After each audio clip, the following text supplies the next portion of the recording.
Welcome to the Mesozoic Media Park. The goal for this park is to fill it with as many movie, show, and documentary dinosaurs as we possibly can. This time we have 2 more episodes of Walking with Dinosaurs with some awesome creatures to be added. This time we'll be focusing on Cruel Sea and Giant of the Skies. I think we have some really cool ones to implement this time around, so let's get it going. When it comes to the Cruel Sea, this will be the first enclosure that we have that actually does not possess any dinosaurs. We'll only have aquatic creatures, of course. Marine reptiles. I don't want to make it too crazy big. This stuff really does take up a lot of space, but we'll do that. So what we'll be implementing into this enclosure right here is going to be Leopleurodon and the Ichthyosaurs. So that's going to be extremely fun. There's really not much I can do in terms of decoration. There's not a lot available. I do want to put some of that kelp, simply because I think that kelp looks really flippin' awesome, and I haven't had the opportunity to officially implement it into any of my parks, so I think this is the perfect time to do that. Let's just get some kelp forests going. We're just going to put like a whole group of ichthyosaurs, and we're going to have one Leopleurodon, and yeah, I think that'll be a good addition for this guy. And in terms of Giant of the Skies, there's a few creatures I want to add in that one. Those guys are going to be the Utah Raptors, of course, the Iguanodons, and I want to add Tropignothus in place of what is portrayed in the show as Ornithochirus, because I think that it's very important to include Ornithochirus there. So we have all of this kelp set up. Very good. I want like half of it to be kelp and the other half to be other stuff. I want it to look a little bit different. I've never really placed a lot of time into actually decorating the lagoons, because I don't know, it's just kind of difficult if you ask me. It's because of how like wide open the lagoons are and like how low to the ground all of the decorations are. It's kind of difficult to actually add anything that looks decent. That's mainly because I'm not the greatest at building, but hey, I said it, not you. Huh. What you say about that? I haven't talked about it too much in this series, but of course, since we're working on Walking with Dinosaurs, how fitting is it that there was an announcement of the revival for Walking with Dinosaurs?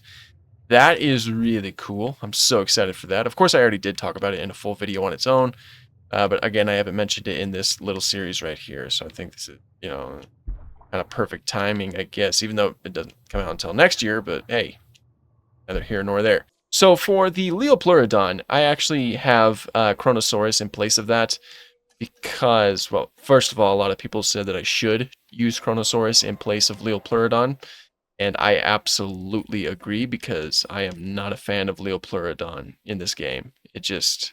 So Chronosaurus certainly looks a lot closer, and it does have the actual color scheme, like the black and white. It looks really cool, so let's get it going. I'm jumping the gun a little bit. I should probably build the other enclosure first. So what I'm thinking of doing for the Utah Raptor and Iguanodon enclosure is to simply make that the one scene where the Iguanodon are being stalked by the Utah Raptor, of course. So not too much here. I want to make like a hill that's kind of covered in some shrubbery. Bring me a shrubbery, or we shall say nee to you. So with a lot of shrubbery and stuff like that to like give it some locations where the Utah Raptors were able to hide. Very interesting. The Utah Raptor shows up in Europe.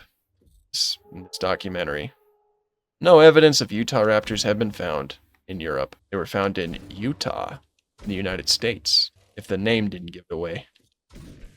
Okay. It's a little bit tiny. I could probably expand that a little bit. Okay, so around this whole area, there's a lot of hills, of course, and at the bottom of the hills, essentially, if I'm remembering correctly, there is a little bit of a water source. So we'll include water down here. This is where all of the animals go to drink, children.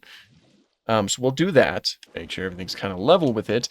And I kind of want to make everything turn into a little bit of a gradual hill. Just gets steeper and steeper further you get. Not like this. And this hill, I think I'll cover with rocks. I'll cover it with vegetation. Try to make it look as cool as possible. Like, make it look good. I guess that's the overall plan. I mean, I suppose it is. I don't know. just part of the whole thing. Kinda like this. I really want the terrain to look uneven. Like, there was really just a lot of cliffs and things like that all over the place. So there's, like, one shot in particular where the Utah raptor fails to hunt the iguanodon, and there's, like, a cliff in the background. So I wanna try to show that off a little bit. Like, we can have that right there. Right, I think I'm getting somewhere here. What does that rock look like again? Let's see. Yeah, the cliff is a little bit darker. So I mean, I don't think I have much of a choice of what the rocks look like in this, but I really wish that, like, the terrain, like, the paintbrush, the painting of the terrain, I wish that they weren't locked per level. Like, I wish I had a little bit more, freedom when it comes to choosing what types of, terrain I paint. There's, like, a lot of rocks everywhere. Like, this is a pretty rocky hill, so I'm gonna, like, kinda just kind of very slightly tap the A button to make it look like there's more rocks here. And then we will go over here and we'll get some rocks that match the color decently well, which I always forget. It's pretty close. And we'll have like a lot of rocks just jutting out all over the place too. Because again, like looking at this image, there's just a lot of rocks just all over the place. Very crazy. Especially the smaller rocks kind of just make them maybe look like a lot of these rocks got broken down over time and they're a little bit, you know, there's pieces of them surrounding some random miscellaneous rocks everywhere else. I'll tell you, in this series, I have been using rocks way more than I usually do. I'm not a big fan of using rocks in this game because I just don't think there's enough freedom in them. You know, I wish, like, look how close that, like, I can't get too close. I wish I could merge this rock with that rock so that it could make a new rock. But no, there's a hitbox. So I have to get, like, as close as I can. Like, don't get me wrong, it can look pretty good when it's done properly, but I don't know, I just wish there was a little bit more freedom in that. Okay, got some rocks placed. I also should probably place something in this to differentiate the water from the rest of the terrain instead of making it all grassy. T-Rex is roaring in the distance. And then we also need a little bit of vegetation. Pretty sparse vegetation, so I'm thinking kind of like, yeah, a little bit like that, kind of. Yeah, that's kind of cool. Okay, sweet. All right, so now let's get these animals over here. Well, it seems like Petrie decided to go and hang out with the Disney's Dinosaur crew. Son of a gun, man. Used to work for Universal, now he's over there with Disney. And here are our newest stars from Walking with Dinosaurs. So first we have the Leopleurodon, also known as the Kronosaurus. Look how cool that looks. You have the black and white coloration that matches up very well to the Leopleurodon that shows up in the documentary. And I think, frankly, I think it looks just a lot more similar to that. It's probably a closer size than to the real life one than the documentary one. Because if you didn't know, the Leopleurodon in the show is greatly oversized, and that was mainly based off of other pliosaur remains that were found that were probably not Leopleurodon. But yeah, no, Leopleurodon was significantly smaller than how it was portrayed in Walking with Dinosaurs. But again, this looks really cool. Very excited to have it. And then we have the ichthyosaurs. Try to make their colors match up as best as I could. Very cool little dudes. I love ichthyosaurs. Very important for paleontology as a whole. We found many of their skeletons that, you know, very dolphin-like, despite the fact that they are reptiles and not very related to dolphins at all. Still, they're very cool. They just have similar adaptations. Again, excited to have them. Then we have the land creatures from Giant of the Skies, and I'm going to show them off first, then I'll release the Ornithochirus to show you, because I feel like he's going to fly away, but we have the Iguanodon here. Iguanodon in the show does have basically a base color of green with some either lighter greens or some yellows as the stripes. I think this matches up pretty well. I'm pretty happy with the way it turned out, and I just really like this Iguanodon model in this game, so I'm always a fan to have, or I'm always more privy to have more of them. And then, of course, with them, and this is pretty fitting because last Sunday I did make the many interpretations of Utahraptor, we have Utahraptor. Again, the fellow who would not have lived with Iguanodon. As far as we know, there's no species of Utahraptor that lived with Iguanodon. I try to keep their colors as close as possible. They have sort of a yellow coloration with some black stripes.